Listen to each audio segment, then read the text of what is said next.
हिरण्यकशिपु ने वरदान मांगा भगवान से कि हमें, ब्रह्मा जी से, कि हमें अजर अमर बना दो। ब्रह्मा जी ने कहा अजर अमर तो बेटा हम ही नहीं है, तो आपको कहां से बना देंगे। तो उसने होशियारी की। क्या होशियारी की? उसने सोचा ऐसा वरदान मांगो जिसमें हमारी मृत्यु ही न हो। बोला हम रात में मरे न दिन में मरे, बोले अस्त्र से मरे न शस्त्र से मरे, देवता से मरे न दैत्य से मरे, मनुष्य से मरे न पशु से मरे, शाम को मरे न सुबह मरे, 12 महीनों में किसी महीने में नहीं मरे। तो ये इसी के लिए जो अभी ये महीना चल रहा है ना अधिक मास, ये भगवान ने स्पेशल उसी के लिए, हिरण्यकश्यपु के लिए ही बनाया था। तो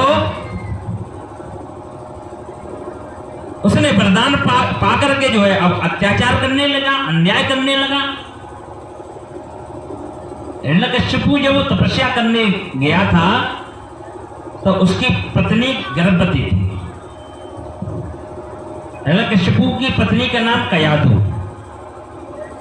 और भगवान की बड़ी भक्त थी। एक दिन नारद जी ने सत्संग किया, उपदेश किया और प्रहलाद जी जो है माता के गर्भ में सब जो है सुन रहे थे। इसलिए माता, जब माताएं गर्भवती होती है ना, तो सब व्यास लोग कहते हैं कि कोई माता गर्भवती हो तो भागवत गीता पढ़ा करो, रामायण पढ़ा करो, वेद पढ़ा करो, कथाएं सुना करो। क्यों?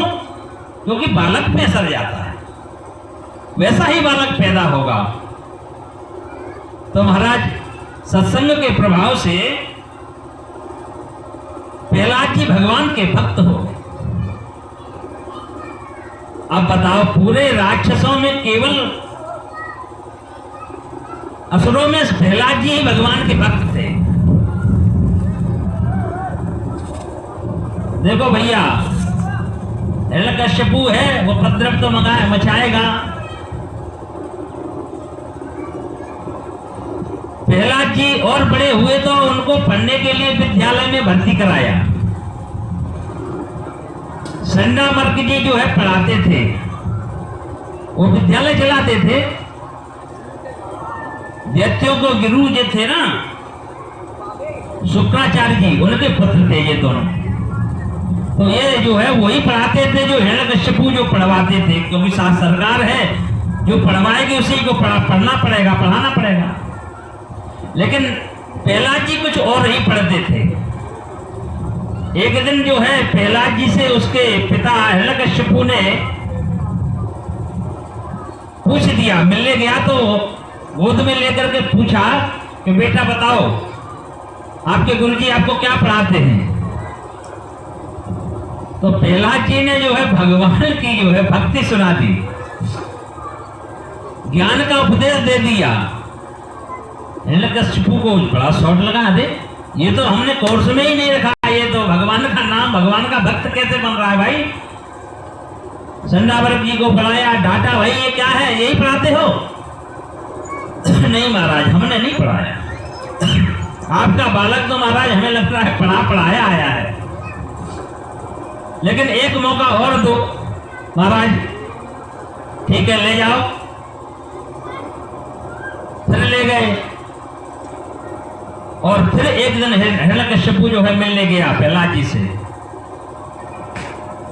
फिर गोद में लेकर के पूछता है, बेटा अच्छा सा बढ़िया पाठ सुनाओ। तो बढ़िया पाठ में आज प्रहलाद जी ने नवदा भक्ति सुना दी। अब हिरण्यकश्यपु का जो है मूड जो है खराब हो गया, क्रोधित हो गया और जो है प्रहलाद जी को पटक दिया, तरह तरह से दंडित कराया। विस्तृत आपको क्या बताएं, पर्वत से गिराया, जलाने के लिए अपनी बहन को लगाया, पर प्रहलाद जी का कुछ भी नहीं बिगाड़ पाया। अंत में जब हार गया, खिसे आकर के बोलता है, बता तेरा भगवान कहाँ है? बोले पिताजी यही तो बात है, मेरा भगवान तो कड़कड़ में है, आप बताओ कि मेरा भगवान कहाँ नहीं है। हिरण्यकश्यपु पूछता है, बता इस खंबे में तेरा भगवान है? बोले हाँ महाराज, हमको तो दिख रहा है हमारा भगवान है, आपको नहीं दिख रहा। क्रोधित होकर के हिरण्यकश्यपु ने जैसे ही खड़क निकाल करके और खंबे पर प्रहार किया, महाराज आज खम्मा को फाड़ करके भक्त की रक्षा के लिए भक्त का वचन सत्य करने के लिए आज हमारे प्रभु नारायण नरसिंह बन के आ गए। बोलो नरसिंह भगवान की।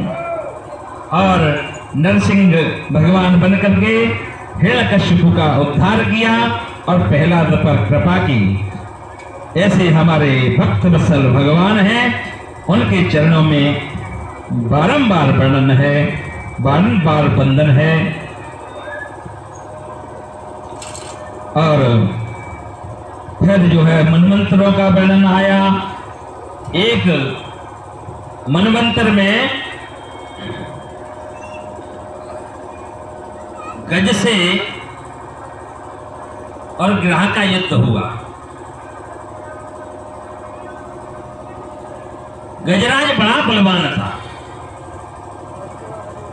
अपनी पत्नी और बच्चों के साथ सरोवर में जो है जल पीने के लिए गए और जल कीड़ा करते करते उस सरोवर में एक ग्रह रहता था, मगर। जल कीड़ा करते करते उस मगर ने जो है गजराज का पैर पकड़ लिया और अभिमान में गजराज जानते थे कि हम तो बड़े बलशाली हैं, बड़े शक्तिशाली हैं। जल कीड़ा करते करते बल लगाते रहे, लेकिन महाराज जब अपना बल लगा लगा के थक गए तब सोचा अरे ये तो हमसे भी शक्तिशाली बलशाली लगता है। अपने परिवार से बोले, पत्नियों से बोले कि भाई मुझे बचाओ, मुझे ग्रह ने पकड़ लिया है। तो उनकी पत्नी ने सूर लगा करके, बच्चों ने सूर में सूर बिठा करके खींचना प्रारंभ किया, लेकिन गजराज को नहीं खींच पाया। अंत तो गत्वा सब परिवार ने सलाह की ये तो मर रहे ही हैं, तो मरने दो, अपन काय को मरे। यही हमारी आप सबकी व्यथा है। गजराज की तरह जो ना हम अपने पूरे परिवार को लिए फिर रहे हैं। इसकी नौकरी, इसकी दुकान, इसका महल, इसका उद्योग, इसका ये, उसका वो, और जब खुद पे आती है ना महाराज, कोरोना काल में देख लो, अच्छे अच्छे बालकों ने अपने पिता को संस्कार नहीं किए, हाथ नहीं लगाए, डेड बॉडी ऐसी डली रही।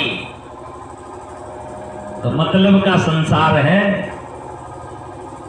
सुर नर मुनि सबकी यही रीति,